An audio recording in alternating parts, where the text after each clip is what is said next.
ទោះបីជាខ្ញុំមិនបានទៅសាកលវិទ្យាល័យសិង្ហបុរីឬសាកលវិទ្យាល័យពេកាំងតាំងពីអ្នកបានជ្រើសរើសសាកលវិទ្យាល័យផ្សេងគួរតែលាក់ខ្លួនឲ្យបានល្អកុំឲ្យមន្ត្រីទទួលសិស្សមកពីសាកលវិទ្យាល័យផ្សេងទៀតចាប់អ្នកបានដោយដៃក្រហមអីតើអ្នកគិតថាខ្ញុំកំពុងហៅអ្នកពីណាមកលីងខ្ញុំបានលាងផ្លែឈើសម្រាប់អ្នកហើយញ៉ាំយឺតសប្បាយណាស់ផ្ញើសារមកខ្ញុំគ្រប់ពេលប្រសិនបើអ្នកត្រូវការអ្វីសម្រាប់អ្នកភ្លាមអរគុណលោកគ្រូមិនអីទេ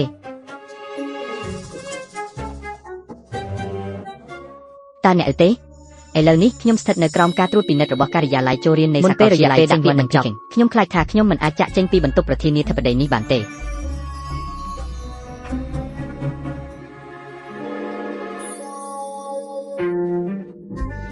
ខ្ញុំមានការតស៊ូដើម្បីត្រៀមខ្លួនសម្រាប់ការប្រឡងចូលមហាវិទ្យាល័យជោគជ័យក្នុងអ្វីដែលអ្នកធ្វើចាប់តាំងពីមានរឿងបែបនេះមកហើយអ្វីបានជាទ្រព្យសម្បត្តិគ្រួសារស៊ូមិនអាចជារបស់ខ្ញុំ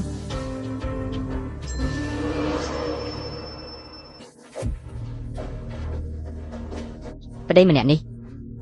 ពួកឈួតទាំងនេះដែលបោកប្រាស់គេខ្ញុំប្រញាប់ចូលតើវាអាចទៅរួចដោយរបៀបណាទេចៅហ្វាយទៅមើលមួយមើល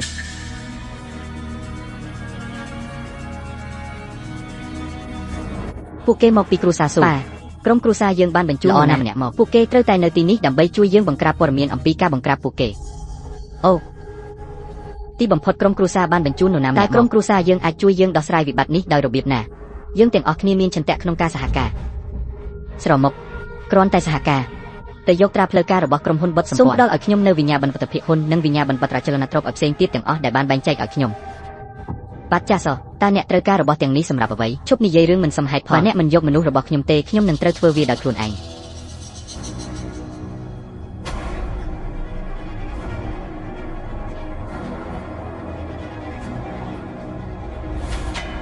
អ្នកគ្រាន់តែឆ្លើយបន្តិចដោយសារតែកំណត់ត្រាមិនល្អរបស់អ្នករឿងនេះបានធ្វើឲ្យគេឈ្មោះគ្រួសារស៊ូដួលរលំល្បីល្បាញនេះគឺជាកត្តាចម្បងនៃវិបត្តិដូចដែលបានសម្រេចចិត្តដោយទីស្នាក់ការអ្នកនឹងត្រូវដកចេញពីគ្រួសារស៊ូនេះជាឯកសារតាក់ទងនឹងចំណងដៃ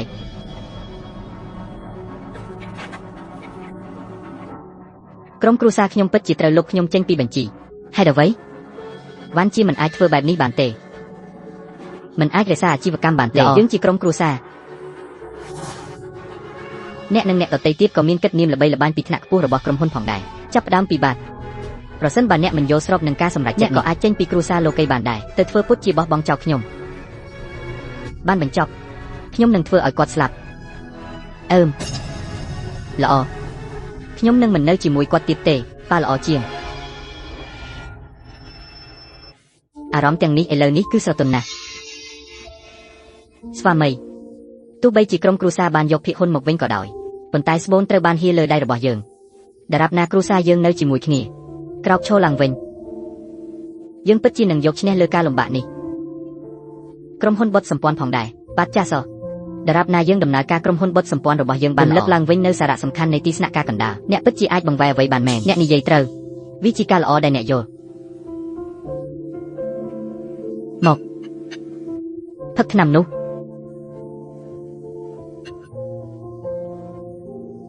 គាត់បានទទូចថាគាត់បានរងការវាយប្រហារយ៉ាងខ្លាំងខ្ញុំនឹងទៅជួបគាត់បងប្រុសធំហើយអ្វីបានជាទីស្នាក់ការកណ្ដាលប្រព្រឹត្តចំពោះខ្ញុំបែបនេះកំហុសរបស់ខ្ញុំតែគ្រួសារយើងត្រូវបានគ្រប់គ្រងដោយលីនចុងវ៉ានដ៏គួរឲ្យស្អប់11អ្នកបានធ្វើឲ្យគ្រួសារស៊ូល្បីល្បាញតាមពិតទៅខ្ញុំពិតជាសប្បាយចិត្តណាស់អ្វីបងប្រុសធំតើអ្នកចង់មានន័យយ៉ាងណាដោយនិយាយដូច្នេះគាត់នៅតែហៅខ្ញុំថាក៏បងប្រុសអ្នកលែងជាសមាជិកគ្រួសារស៊ូទៀតហើយខ្ញុំមិនមែនជាបងប្រុសរបស់អ្នកទេតើអ្នកកំពុងនិយាយអ្វីខ្ញុំមិនយល់ទេការគិតម៉ៃរបស់ខ្ញុំគឺថាអ្នកមិនបានកើតក្នុងត្រកូលស៊ូទេយើងមិនមានសាច់ញាតិដោយឈាមទេចូលយើងនៅជាមួយគ្នាមិនអីទេ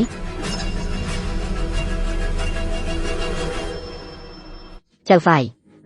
តើអ្នកទើបតែនិយាយអ្វីអ្នកកំពុងលេងសើចតើវាត្រឹមត្រូវឬខុសនិយាយអ្វីមួយអ្នកកំពុងលេងសើចមែនទេជីយ៉ៃខ្ញុំមិននិយាយលេងទេ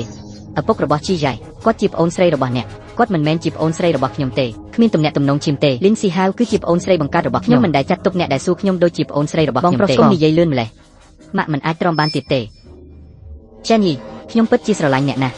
អ្នកមិនមែនជាសមាជិកគ្រួសារខ្ញុំមិនមានសាច់ញាតិដោយឈាមទេយើងអាចរៀបការបានយើងអាចស្រឡាញ់គ្នាបានពិតមកទៅចេញពីទីនេះចាប់ពីពេលនេះទៅមិនដែលឃើញអ្នកម្ដងទៀតទេហើយអ្នកទៅខ្ញុំមិនចាក់ចេញទេម៉ាក់ឈប់រឹងរូសបែបនេះទៅ ការអនុវត្តរបស់យើងមិនមានអ្វីពាក់ព័ន្ធជាមួយបានជាអ្នកមិនអាចផ្សាយចំអកឲ្យយើងបានចេញទៅក្រៅហើយអ្វីបានជាអ្នកមិនអាចអនុញ្ញាតឲ្យមនុស្សមានសន្តិភាពមួយផ្លែតអ្នកធ្វើវានៅទីនេះអ្វីហឺ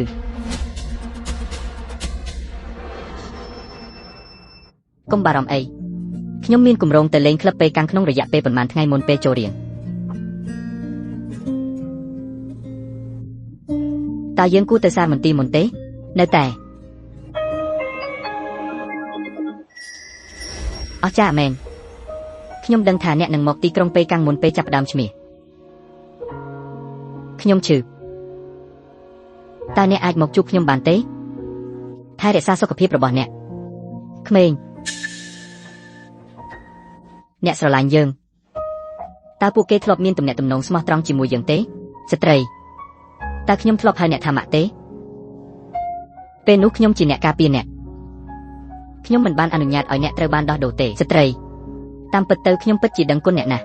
ដោយសារតែការធ្វើប្រហែសរបស់អ្នកខ្ញុំបានទទួលសារកំហុសមានតំបន់ជីក្រុងទេប្រសិនបើខ្ញុំត្រូវបានចិញ្ចឹមដោយអ្នកខ្ញុំប្រហែលជាដូចអ្នកទាំង3នោះដែរការរើសអើងប្រឆាំងនឹងកម្មករភាពពុករលួយខាងសិលធម៌វាគឺដោយសារតែភាពក្រីក្រយ៉ាងពិតប្រាកដមានតែពេលនោះទេទើបខ្ញុំមានស្មារតីដ៏ខ្លាំងក្លាបោះជំហានទៅមុខដោយមិនងាកក្រោយនេះជាអ្វីដែលធ្វើឲ្យលោកលេសៃវងខ្លាយជាមនុស្សដូចសពថ្ងៃនេះគួរតែត្រូវបានគេហៅថាការតាំងចិត្តនេះជាឈ្មោះរបស់អ្នក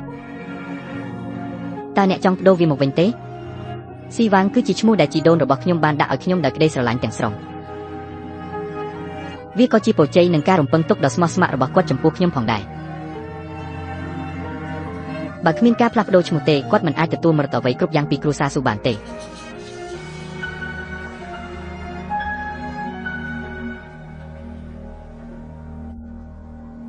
ខ្ញុំមិនដែលគិតអំពីការទទួលមរតកអាជីវកម្មគ្រួសារស៊ូទេអ្នកគិតថាអ្នកអាចផ្ដួលយើងបានមែនទេតើយើងអាចផ្ដួលរំលំគ្រួសារស៊ូបានទេប្រហែលជាខ្ញុំនឹងប្រើកម្លាំងផ្ទាល់ខ្លួនរបស់ខ្ញុំដើម្បីគ្រប់គ្រងគ្រួសារស៊ូឈរនៅកំពូលជាមួយនឹងក្តីស្រឡាញ់របស់យាយ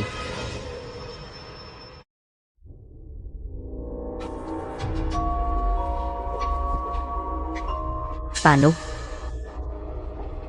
ហេតុអ្វីបានជាអ្នកអង្គុយនៅទីនេះ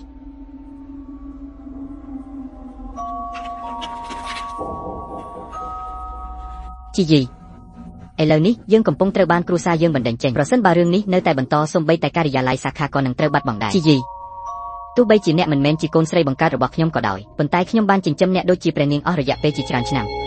ទោះបីជាអ្នកមិនត្រូវបានបណ្តេញចេញក៏ដោយខ្ញុំក៏អនុញ្ញាតឲ្យអ្នកស្នាក់នៅផ្ទះដែរ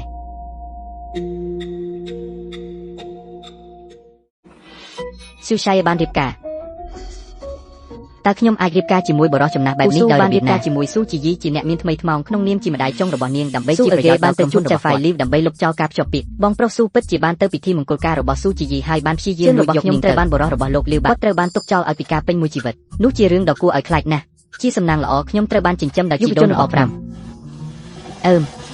ហេតុអ្វីត្រូវខ្វល់ពីរឿងអ្នកអត់ទេស្ទូឌីយោរបស់អ្នកទើបតែមានអាយុ18ឆ្នាំប្រញាប់ឡើងហើយទៅធ្វើការ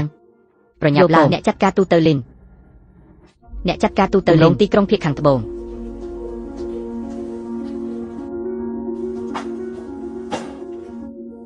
បន្តតាមដានតម្លៃអាចត្រូវបានជំរុញឲ្យទីចាត់ការទូទៅនៅរសៀលនេះត្រូវបានលុបចោលខ្ញុំមានរឿងសំខាន់ជាងនេះដែលត្រូវធ្វើនៅរសៀល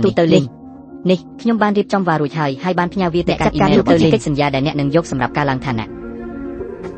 បានដឹង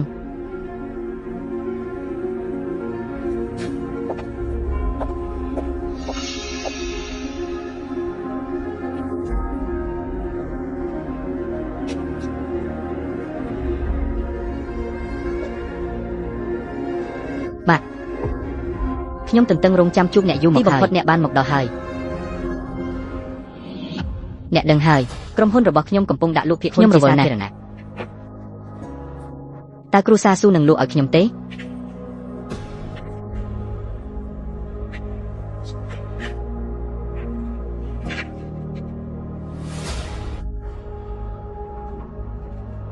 តើអ្នកអាចទុកភាគហ៊ុនខ្លះឲ្យខ្ញុំបានទេ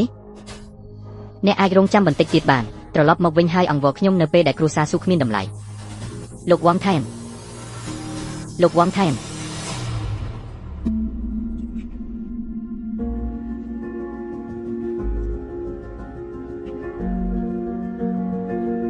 លីសុងអ្នកពិតជាលេចធ្លោមែន តើអ្នកប្រកាសទេថាអ្នកមិនចង់ពិចារណាចង់សម្ព័ន្ធភាពដ៏មានឥទ្ធិពលជាមួយចម្លើយតែមួយគត់របស់ខ្ញុំគឺទេ